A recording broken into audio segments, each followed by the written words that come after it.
नमस्कार साथियों, पुनः स्वागत है हमारे BDR लर्निंग चैनल में।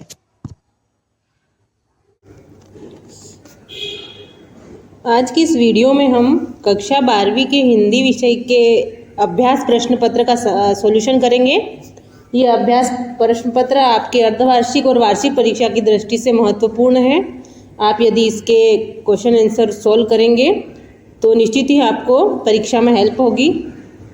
तो चलिए शुरू करते हैं कक्षा 12वीं हिंदी विषय का अभ्यास प्रश्न पत्र, जिसका पहला प्रश्न है सही विकल्प चयन कर लिखिए। इसमें आपको 4 विकल्प दिए गए हैं और आपको सही विकल्प का चयन करना है। पहला है आपका फिराक गोरखपुरी के अनुसार घुटनों में लेकर माँ बच्चे को क्या करती है। आपके ऑप्शन है अ नहलाती है, ब बाल में कंघी करती है, स कपड़े पहनाती है, द प्यार से देखती है। तो दोस्तों इसका सही उत्तर हो जाएगा ऑप्शन स कपड़े पहनाती है। दूसरा देखेंगे हम, कौन सा रस हमारे मन में उत्साह का संचार करता है। ऑप्शन है अ वीर, ब शांत, स हास्य और द रौद्र। तो इसका सही उत्तर हो जाएगा अ वीर। वीर रस का संचारी भाव उत्साह है। वीर रस हमारे हृदय में उत्साह का भाव संचार करता है। तीसरा है भक्तिन पाठ के रचनाकार है। ऑप्शन दिए गए हैं अ मीराबाई, ब महादेवी वर्मा, स सुभद्रा कुमारी चौहान और द जयशंकर प्रसाद। तो इसका सही उत्तर हो जाएगा ब महादेवी वर्मा। आगे बढ़ते हैं। चौथा है अपने मरे बिना स्वर्ग नहीं दिखता का अर्थ है। अ है स्वयं प्रयत्न करने पर ही काम बनता है, ब विपत्ति में पड़े बिना अच्छा फल नहीं मिलता, स प्रयत्न किए बिना वास्तविकता सामने नहीं आती और द है स्वयं ही सब कार्य करना पड़ता है। तो इसका सही उत्तर हो जाएगा अ स्वयं प्रयत्न करने पर ही काम बनता है। पांचवा देखते हैं, मराठी भाषा में लिखी जूझ कहानी का हिंदी अनुवाद किसने किया है। ऑप्शन है अ मनोहर श्याम जोशी ने, ब ओम थानवी ने, स केशव प्रथम वीर ने और द है एन फ्रैंक ने। तो इसका सही उत्तर हो जाएगा ऑप्शन स केशव प्रथम वीर ने। छठा है रेडियो नाटक में निम्न में से क्या अनिवार्य है। पहला है अ अभिनय, ब दृश्य, स संवाद, द गीत। तो इसका सही उत्तर हो जाएगा स संवाद।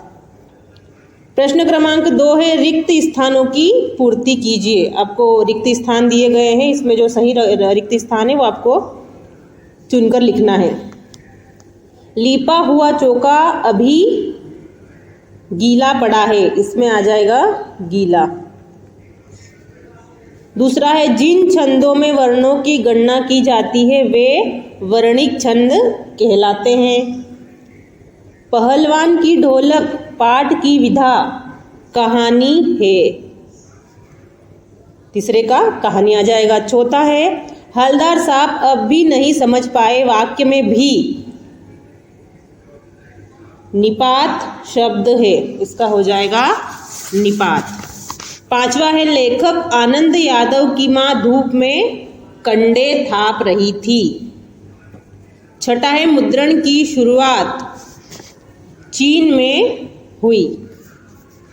प्रश्न क्रमांक 3 है निम्नलिखित कथनों के समक्ष सत्य या असत्य लिखिए। इसमें सत्य असत्य लिखना है।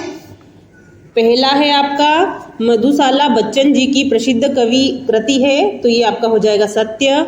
संदेह अलंकार के प्रयोग से अंत तक संशय बना रहता है, ये भी हो जाएगा सही।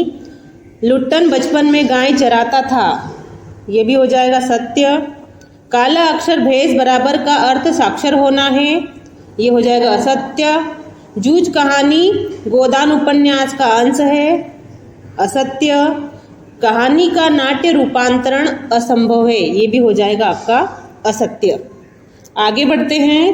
प्रश्न क्रमांक 4 पर है सही जोड़ी मिलान कर लिखिए। पहला है आपका श्रृंगार काल। श्रृंगार काल का हो जाएगा रीतिकाल। श्रृंगार काल का आपका हो जाएगा पहले का ख रीतिकाल। दूसरा है बादल राग। बादल राग दूसरे का मिलाना है आपको 6 से, इसका हो जाएगा निराला। तीसरा है वर्ण के बोलने में लगा समय, तीसरे का हो जाएगा मात्रा, ज मात्रा। चौथा है नेहर, नेहर का हो जाएगा आपका मायका, चौथे का हो जाएगा ग। पांचवा है आपका भाव विस्तार, भाव विस्तार का हो जाएगा पल्लवन, पांचवे का घ। फिर है आपका सबसे ऊंचा चबूतरा, इसका हो जाएगा बड़ा बौद्ध स्तूप, छठे का क। अंतिम है आपका कहानी की केंद्रीय बिंदु, इसका हो जाएगा कथानक, सातवें का हो जाएगा इंग। चलिए प्रश्न क्रमांक 5 पर है, निम्नलिखित प्रश्नों के उत्तर एक एक वाक्य में लिखे। इन प्रश्नों के उत्तर आपको शॉर्ट में देना है। पहला है आपका दूरदर्शन वाले कैमरे के सामने बैठे अपाहिज से बार बार प्रश्न क्यों पूछते हैं? तो इसका हो जाएगा दूरदर्शन वाले कैमरे के सामने बैठे अपाहिज से बार बार प्रश्न पूछकर उसको भावुक करना चाहते हैं, भावुक करने के लिए। फिर है विस्तृत कलेवर वाले काव्य को क्या कहते हैं? तो विस्तृत कलेवर वाले काव्य को महाकाव्य कहते हैं, इसका हो जाएगा दूसरे का महाकाव्य। तीसरा है शेर के बच्चे का असल नाम क्या था? तो इसका हो जाएगा चांद सिंह, शेर के बच्चे का असल नाम चांद सिंह था।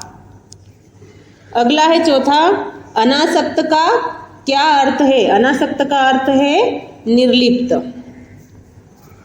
इसका चौथे का आएगा निर्लिप्त। निर्लिप्त का अर्थ होता है जिसे सांसारिक सुखों से लगाव न हो। पांचवा है आपका तकनीकी शब्द अंग्रेजी के किस शब्द का हिंदी पर्याय है? तो तकनीकी अंग्रेजी के टेक्नोलॉजी का पर्याय है, टेक्नोलॉजी या टेक्निकल।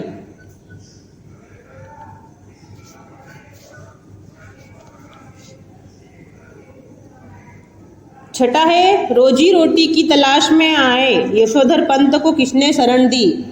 तो इसका उत्तर आ जाएगा किशनदा ने।